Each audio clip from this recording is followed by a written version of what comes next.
happy to have you all here this lunchtime for our presentation. This presentation is presented by the Office of Diversity and Community Engagement in collaboration with the Committee on Diversity and Equity, also the Office of Institutional Equity and Compliance, and Human Resources Management Department.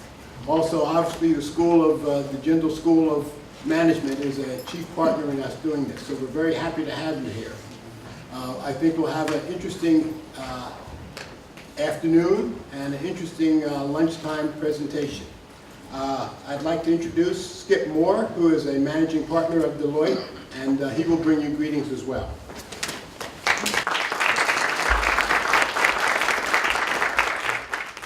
Thank you, Dr. Fair. On behalf of Deloitte, I'd like to welcome you all. In case you don't know Deloitte is a global professional services firm.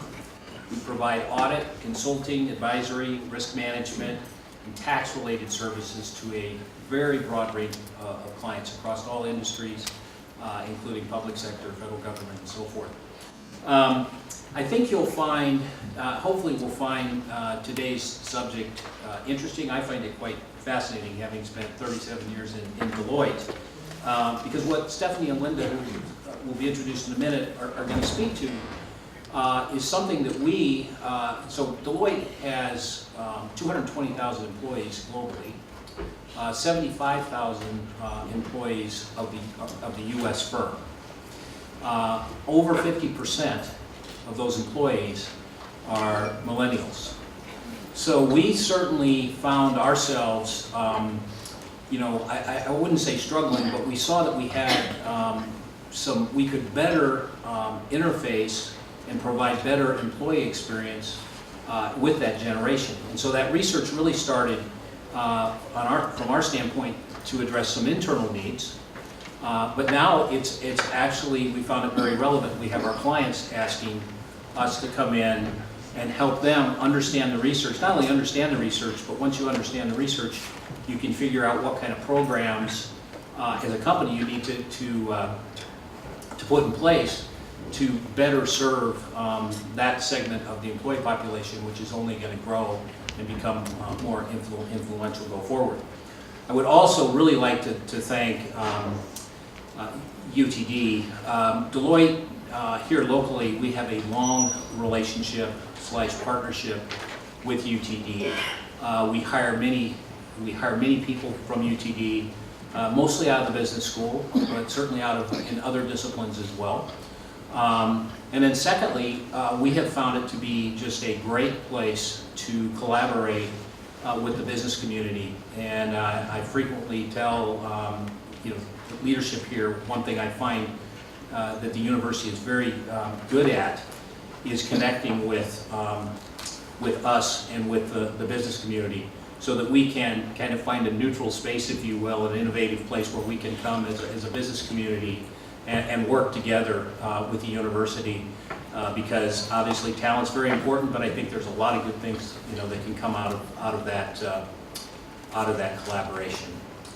So with that, Dr. Fair.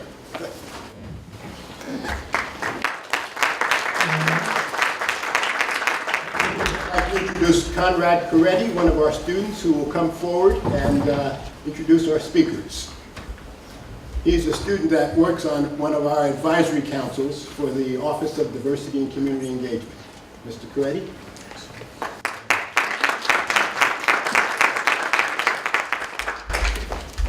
As Dr. Ferris said, I will be introducing our speakers. So today we have Linda Bonnert, who received a bachelor's degree in marketing from the University of Arizona and holds an MBA in finance. She now leads Deloitte's Inclusion Center of Excellence with more than 10 years of experience managing diversity and inclusion initiatives in larger organizations. She has led cultural transformation, driven innovation in the inclusion space, and developed award-winning practices.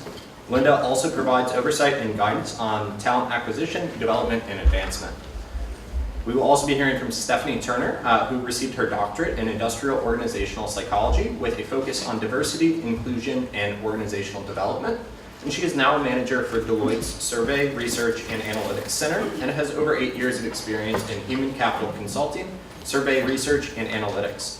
Stephanie also manages Deloitte's sponsorship of the Best Places to Work in the Federal Government program, where she leads a variety of webinars, workshops, and events focused on increasing employee engagement and improving the workforce climate across federal government.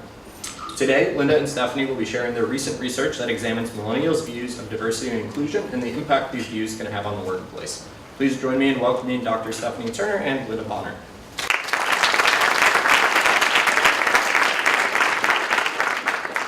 Thank you.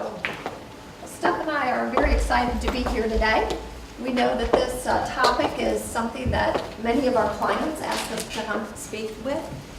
A lot of media attention around it, and so we're honored to be here to share our research and how it's impacted Deloitte. So, our title is They're Here, the long millennials. We've talked about them, we've heard about them, and as stated earlier, they're a large portion of our population, and they've made some dramatic impacts to Deloitte in the way we think and the way we work. And so we're here to share our research and share with you how that's impacted our workplace practices.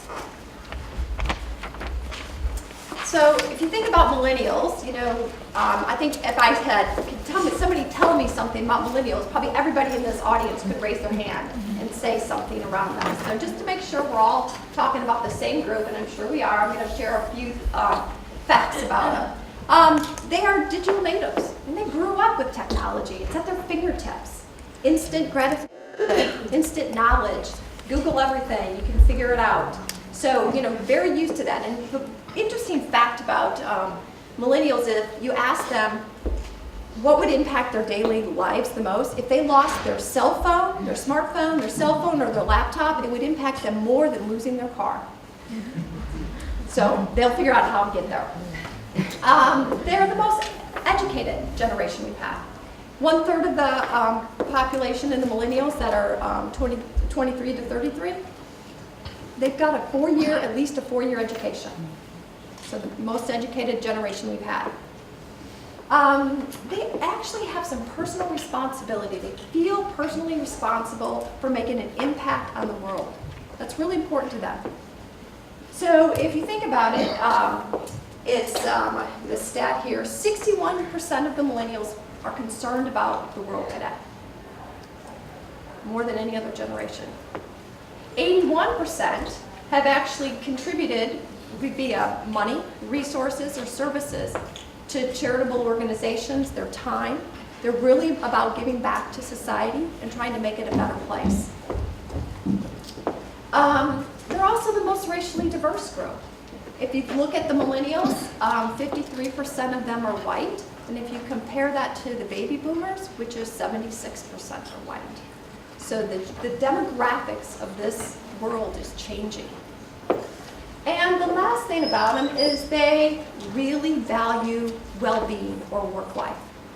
So, I'm not saying no other generation didn't, but they grew up also seeing their parents, get laid off. They're not necessarily as dedicated to one company. And their family and their friends is a much different, they're important to them. And so they've really been vocal around empowered well-being and the ability to look for jobs that, and companies that reflect their work lifestyle. Should we care about this? Maybe, maybe not. It's another generation that's come through the workplace, right? We've had baby boomers, we've had Gen Xers, so why is everybody worried about the millennials? Well, one of the things about the millennials is they're more vocal than the others. They're the largest number. So if you think about it, they're bigger than the baby boomer population in pure numbers. And we should also care because the workplace, corporate America workplace, does not align to their values, and we can't meet their needs. So we do need to care.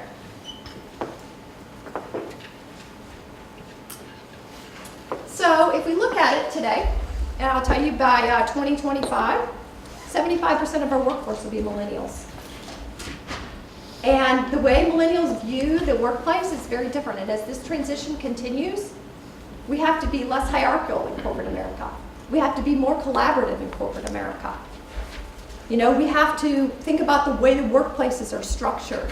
We have to be better connected. We have to use technology. It's a much more collaborative organization. But think about Deloitte, and as we mentioned, we're already at 53% of our professionals are millennials. In some of our businesses, as we mentioned, we have, four businesses. Some of them are closer to 60, 70% millennials. So they are here and they've made a great impact. We hire about 5,000 people on an annual basis through campus hires. And we already have 25% of our managers and above are already millennials. So they are progressing very quickly through Deloitte. So with that, we did some research, and I'm going to turn it over to Stephanie here, and she's going to talk about it. And then after you learn about the research and our findings, we'll come back and talk about how it's impacted Deloitte and what we've done with it. Great, thanks, Linda. All right, so a little bit about research, and before we get into this, now we know we all have level set, we know who we're talking about when it comes to millennials. What I want to do really quick before we jump in is think about who's in this room. So how many of you in this room, by show of hands, considers yourself a millennial? All right. What about Gen X? Boomers? Boomers are representing today. Silent generation?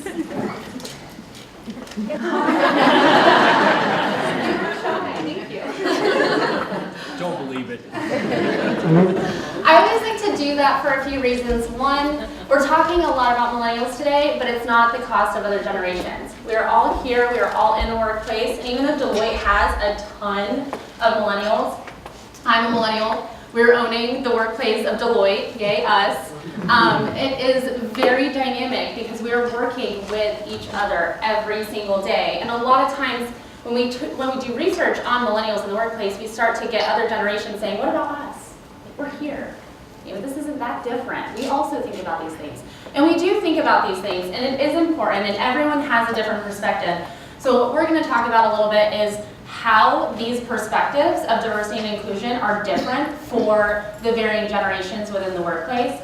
And then Linda's going to come back up and say, how is Deloitte actually managing that? What are we doing to get our heads around the multi-generational perspective?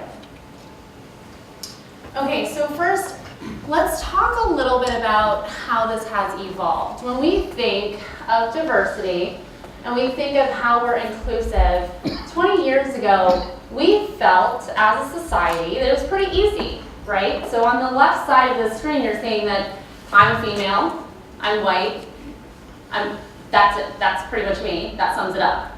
And what millennials are saying is, no, I'm the right side. I am a woman, I am straight, I work for Deloitte in consulting, I have interests, I have a dog, I live in New York. All of those things come together to make me me. And all of those things shape my perspective and the things that I bring to Deloitte in my day-to-day experiences. That is diversity. I bring a unique perspective of thinking around this. So there's cognitive diversity, there's my individual background and experiences, and together with everyone in the workplace representing all of these different things, we're able to make something really, really powerful. So it's changed quite a bit. And as you can see on that right side today, it's become increasingly difficult to measure. How do I measure that? How do I factor in that? It's incredibly complex. And that's why inclusion is so important, because we are now dealing with a complex, dynamic view of diversity, and we need to find a way to bring it to our organizations and unleash that full potential. Not the left side, but the full potential of the individual as we're seeing on the right side of the screen. What we wanted to do is think, we see how it's evolved. We know that 20 years ago it was different. We're thinking about this very differently today, or so we think.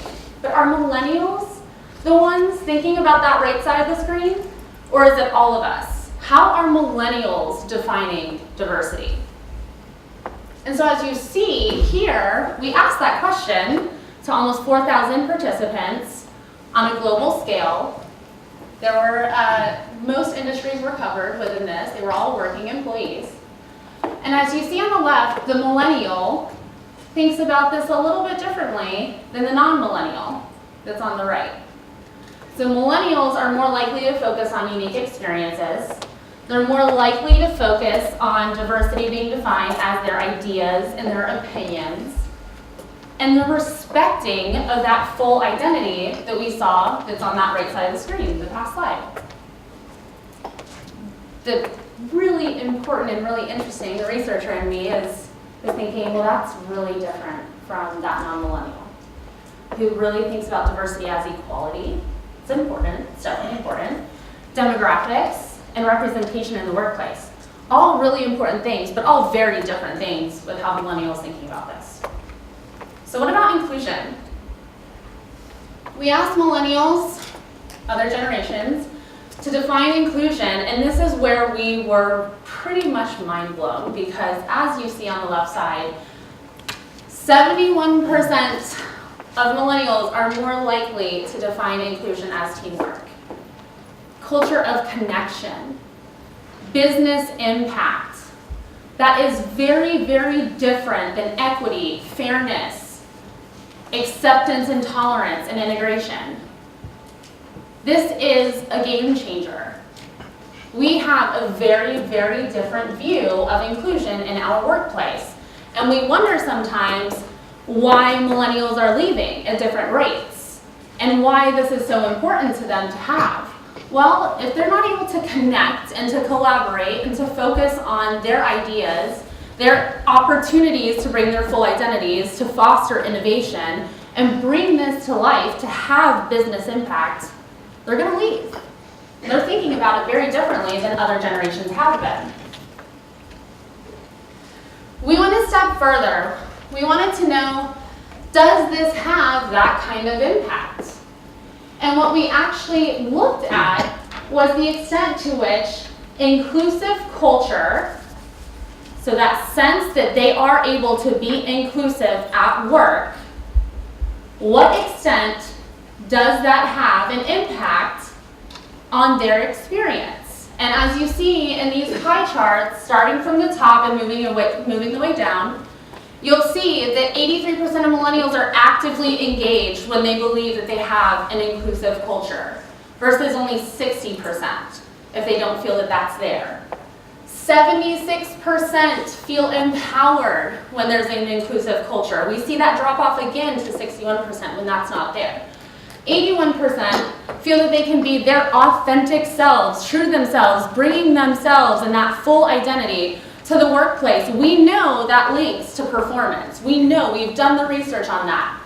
81% feel that they can do that when an inclusive culture exists, compared to 59% if it doesn't. This is starting to look like it's more than just diversity and inclusion, a good to have, and it's starting to become more of a core necessity for our business. And one of the ways that businesses actually look at this and define their success is innovation, right? 74% of millennials believe that their organization fosters innovation when there's an inclusive culture, compared to 10% if they do not. This is the business case. This is putting it at its core. This is telling our organizations, focus on diversity and inclusion, and you will move the dial on so many other experiences, whether it's for your talent or your business. Focus here. That's what this research is saying. So I'm going to hand it over to Linda because, as you all can probably get a sense of, and as Skip mentioned, Deloitte started out kind of with our own interest in mind. What are people thinking? This is the majority of our workforce. Well, when we found these results and we published this and we're helping our clients, part of that is also reflecting back on how are we also helping our people? How are we doing things a little differently so that we are truly unleashing that human potential of our total workforce? And so Linda's going to talk a little bit more about some specific things Deloitte's doing, and I think after that we'll open up for Q&A. Thank you. So now you know why it's so important is Deloitte's got 53% of our population already there, and we're looking from our clients to say, help us too on what we can do. So as Steph said, we're really looking at it from a talent life cycle. It's game changing for us in every aspect. In our talent life cycle, we focus on acquisition, getting them in the door, then development and advancement.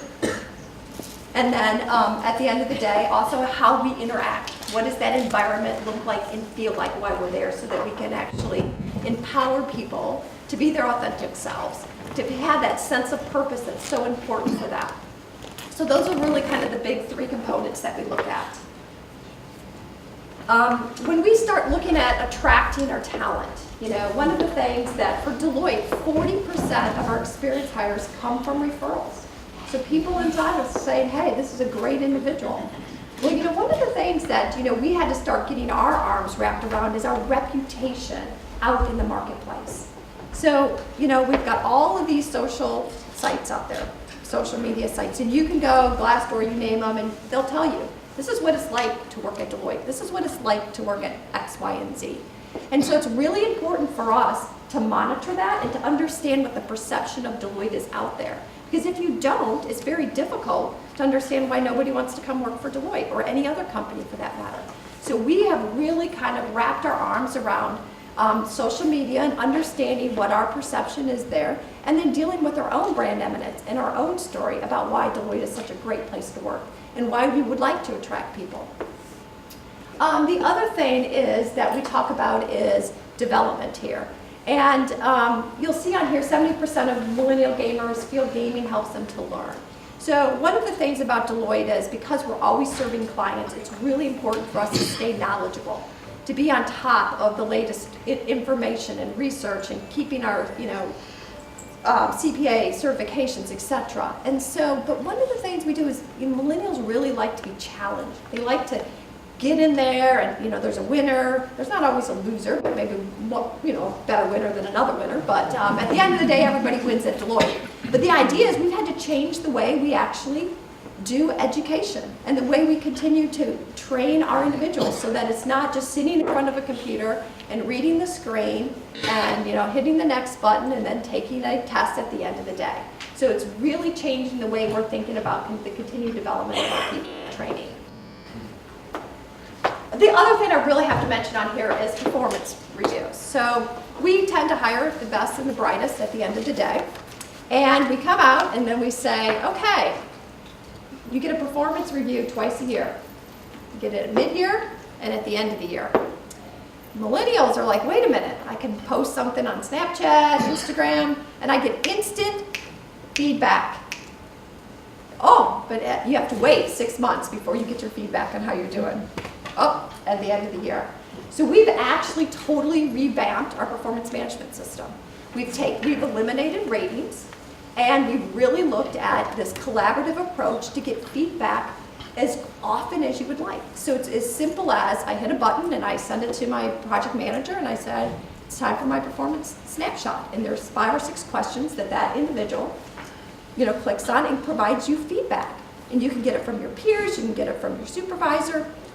But that is something that was game-changing for us and that we're actually working with our clients on, is because for millennials, they're not going to wait 6 months to get their first performance review. They need to know how they're doing. They want to understand that. So that's a huge change for us. We've, this year, all but one business is on the new performance management system, so it's been a rollout process where we're learning and redefining as we go. So a big change for us there.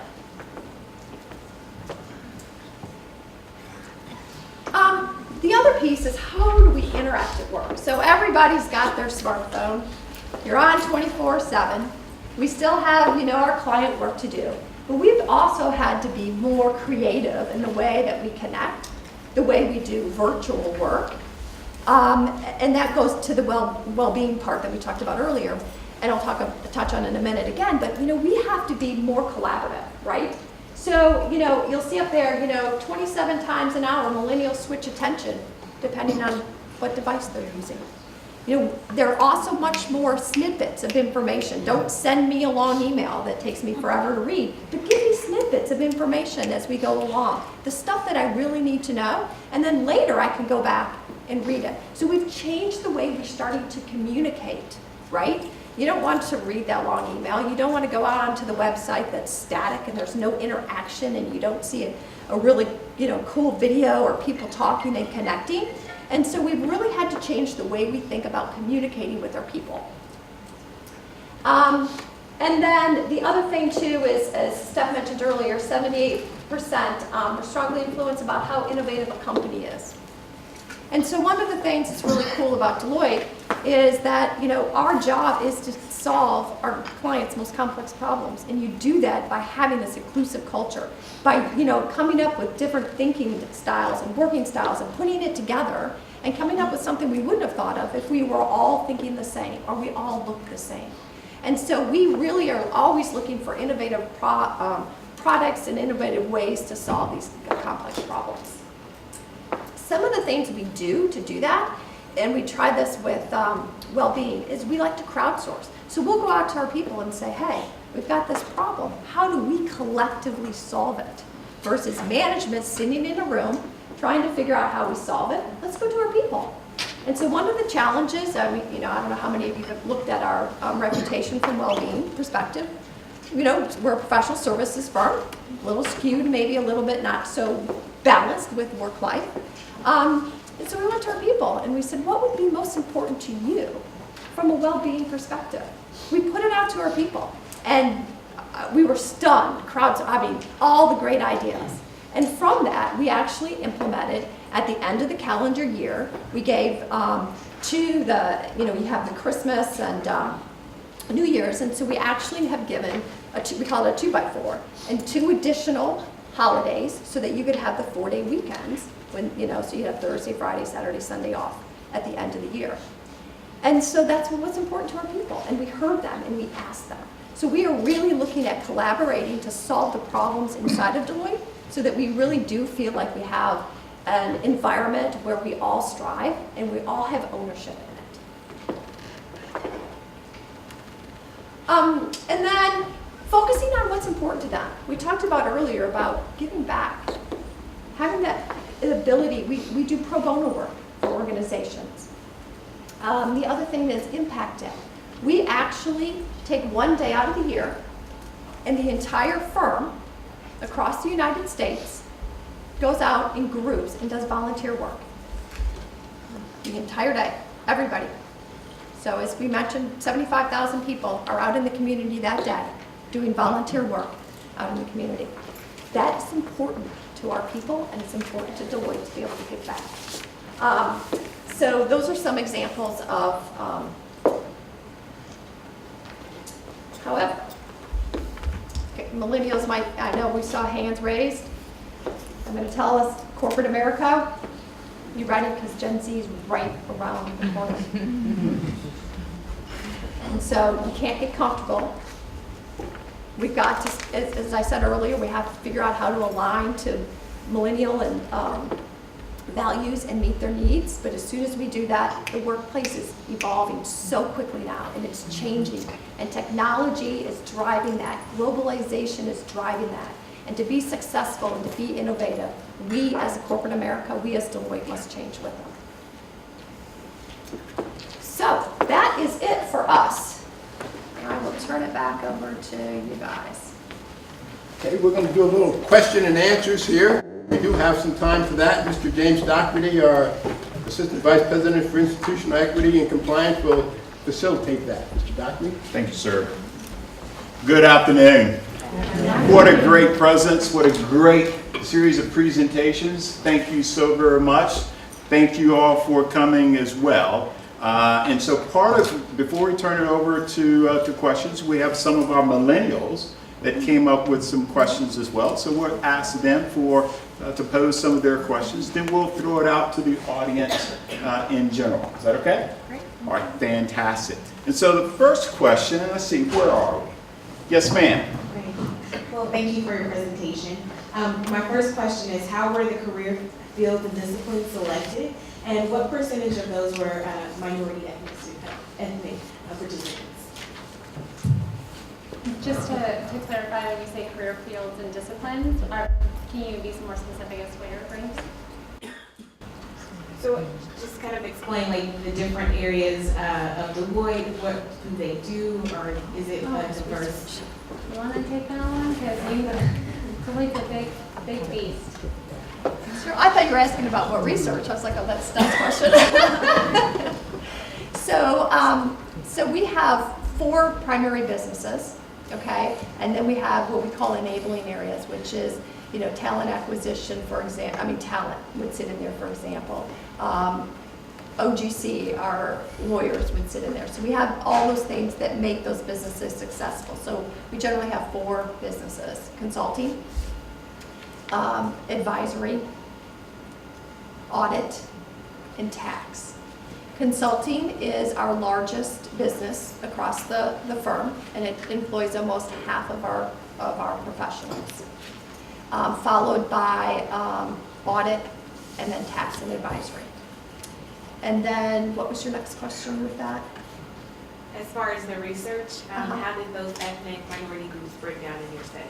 In the research. Oh, sure. So, well, one, we collected data on, I think it was 13 or 14 different race and ethnicities and cultural backgrounds. I don't know how much you all know, but the United States is actually one of the only countries that collects race and ethnicity data. Most of the global countries do not. It's actually illegal to collect that. So it's interesting when you're doing research from a global scale and the kind of data that you get back. That's one of the reasons that we didn't exactly break out every single one. And we are actually looking at that data now. More specifically, we honed in on generational breakouts for the purposes of this research, but we're actually working on another study right now that should be released around April that's peeling the onion back a little bit. So we're combing through that data as we speak. But there were quite a bit that were collected. Again, it just gets a little tricky when you're looking at other countries. So one thing I'd like to add is, and here's a shift too, so when you start talking about counting. So last year for Deloitte, we had 25% of our people who did not self-identify. And there's nothing we can do about it. So by law, you don't have to self-identify. That is a trend that's continuing and continuing because they don't see themselves fitting into one of those boxes. Because the boxes are, you know, I'm going to get a little technical here, but you can't write in what you'd like to write in. There is a box and you check it, right? So if you don't feel you fit into one of those boxes, some people don't want to do it. So we're seeing this greater and greater trend of people not wanting to self-identify because I'm multiple things. And so it'll challenge corporate America in general. As you know, you'll see companies trying to release numbers and stuff. You can't necessarily count anymore. And so that's why for us in Deloitte, it's really around this inclusion space. How do you feel? You know, do you feel like you belong? Do you see yourself here? Do you have this sense of purpose? Are you engaged? And we're really starting to twist that to say that's what we need to measure, right? That everybody feels that, because we can't measure this if people aren't going to tell us who they are. So that's a big shift that's starting to happen across America. Very good. Excellent. Thank you very much. Another question. Another question, then we'll go to you, sir. Yes, sir. Okay, so in the study you mentioned that Deloitte used about 13 to 14 races and ethnicities. So in terms of this, how many were women, how many were men? I believe we had a pretty even split when it came to gender of respondents within the study. Could you give a number? I can follow up with this. There were almost 4,000 respondents that participated in the study, so it should be right around 2,000. Question in the back. Yeah, so a question, which I know you talked about diversity from other countries. I'm looking at, especially if you look at UT Dallas, we have so many students coming in from international students.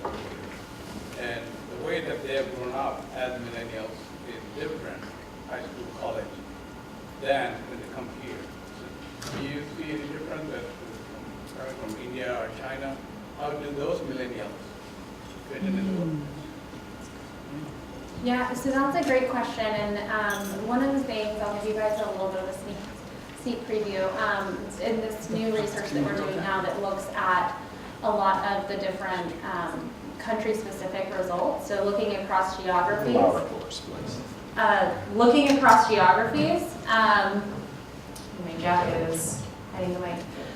Looking across geographies, we do notice that countries like India, Brazil, China, those millennials in those countries do have different perspectives. Usually, especially when it comes to technology and social media, they're actually using those tools more often than not when it comes to their personal life, but also within their workplace. So one of the things that we're looking at is to what extent do we expect different geographies and organizations who have an international presence to have to kind of change those strategies for how they reach those groups, or maybe magnify the approach that they have there because they're seeing that millennials are even exhibiting some of these behaviors more so than what we're seeing in the United States, for instance. Okay. How do those millennials, when they transfer here, when they get transplanted there, how do they react in the workplace? That's my question. I have teams that I have millennials from both. Mm-hmm. And yes, they made a lot of the question that you mentioned, but then there's also something that crosses over. And I'll follow up with that. As a global company, how does Deloitte address that issue when employees from around the world either come to the United States to work? How do you address that issue as it relates to the millennials, United States, I won't say versus, but complements, or how do we complement the millennial generation from other countries? How does Deloitte handle it? So we do a couple things. So one is cultural awareness, right? So one is to understand where they're coming from, and we really use kind of share your story, find common ground, right? So that's something that's really important, because there's a tendency in human nature is to look at somebody and say, oh, you look different from me. But I guarantee you, as soon as you start really having a transparent conversation, you can find common ground so quickly. So part of it is, some, I hate to use the word, but sensitivity training, some awareness, some cultural building.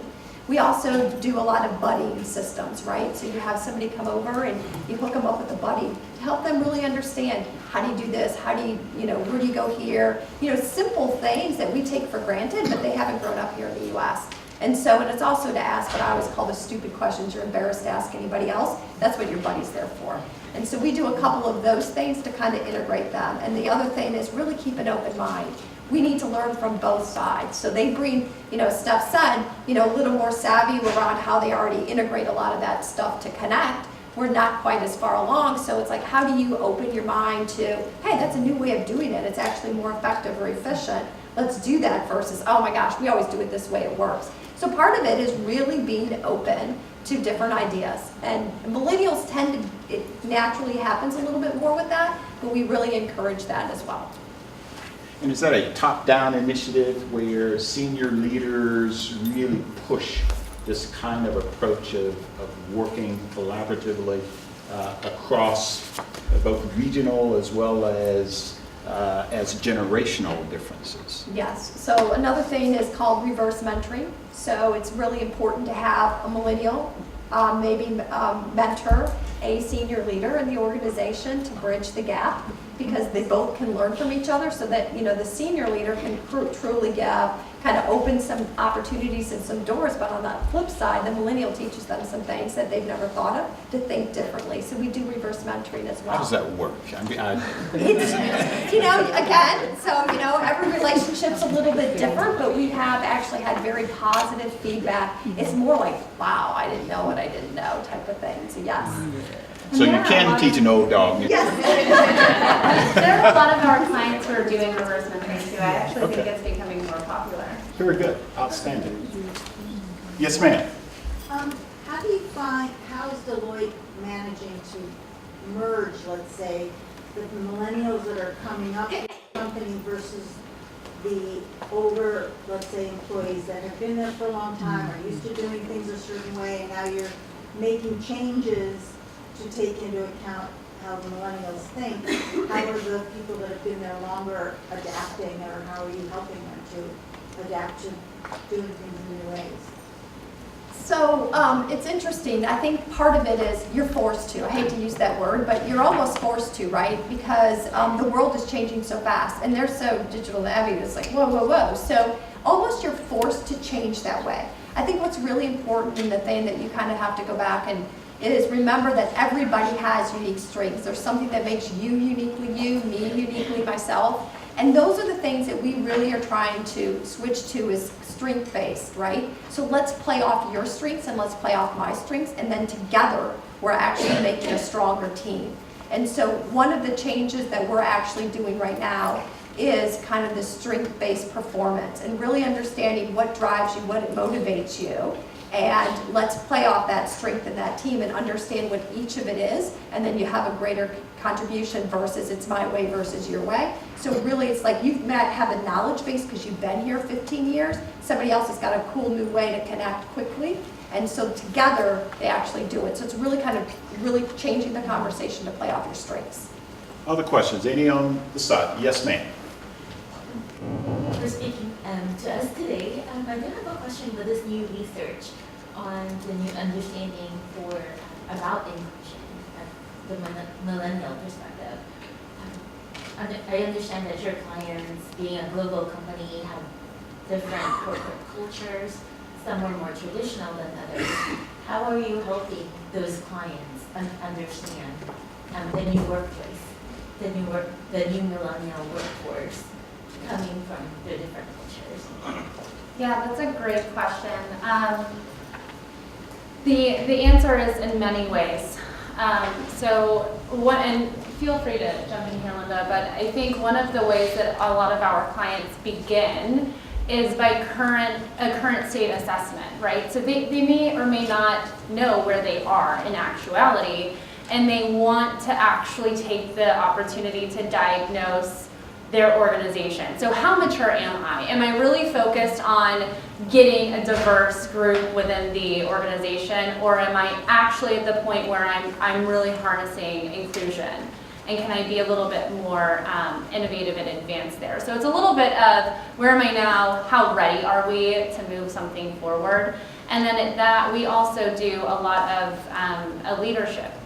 take an approach on leadership training, right? So a lot of the times what we see is that depending on that assessment and that understanding, it might be leader bias that's really kind of creating some of the barriers to a truly inclusive workplace. It might be, teams and the entire workforce. So we really take a holistic approach in first understanding where the organization is, and then using some of our tools, whether it's leader training, labs, different solutions that we have to target those specific areas. One last question. Yes, sir.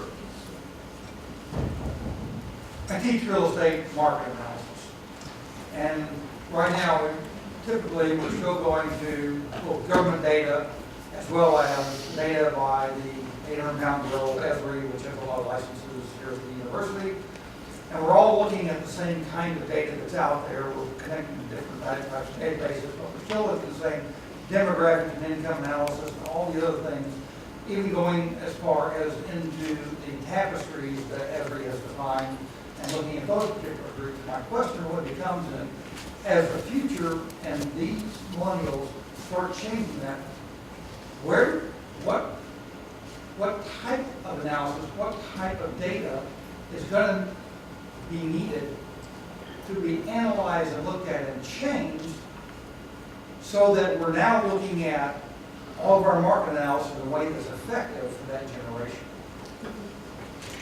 Yeah, so that's also a really good question, and one of the things our clients are constantly faced with is this evolution of data and where it's now sitting, and everyone hears big data, right? But sometimes big data just means it's incredibly complex and it's harder to sift through and get true, meaningful insights from. So one of the ways as that changes, and depending on how that changes, one of the ways we're actually trying to use new data to understand that landscape and be able to get more real-time information is by combing through the channels and the networks that millennials are using, right? So it might be, for instance, Deloitte has something called the Social Talent Index, which is basically combing through all of the social media that's out there, whether it's existing on the web or specific websites or what have you, and actually bringing that in to analyze and get some meaningful insights because it's available and that's what they're using. In your particular example, I'm not sure exactly how things are evolving into a little bit of a different, data direction. But I would say think about where millennials are using data and providing insights, and think about the unique ways you might be able to come through that to get those insights. Because we get that a lot, that it's becoming dated and it's not as real time as what people would like. What a great way to end this portion, because now there is another opportunity for many of you to have your questions asked and answered from great presenters. And again, thank you both so very much for the opportunity, and please let's give them a huge.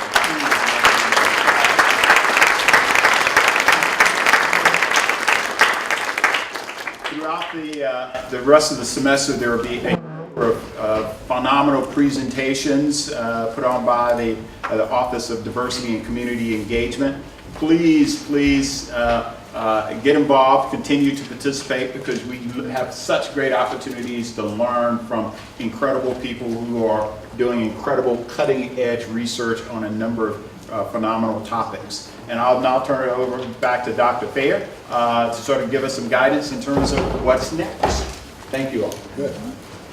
Again, thank everybody. We have some little gifts for our presenters, so if we could just give some time to do that. What we're going to do as we get that together, we're going to have a networking luncheon where we're going to give you box lunches, and some of you will go to the executive dining room, and where you'll have some tables there, and you can continue with this networking. But first, let me provide each one of our guests our little token.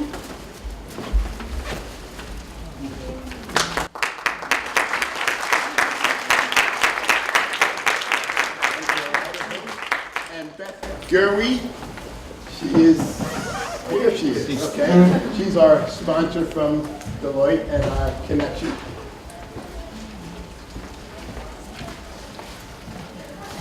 Thank you again, Beth.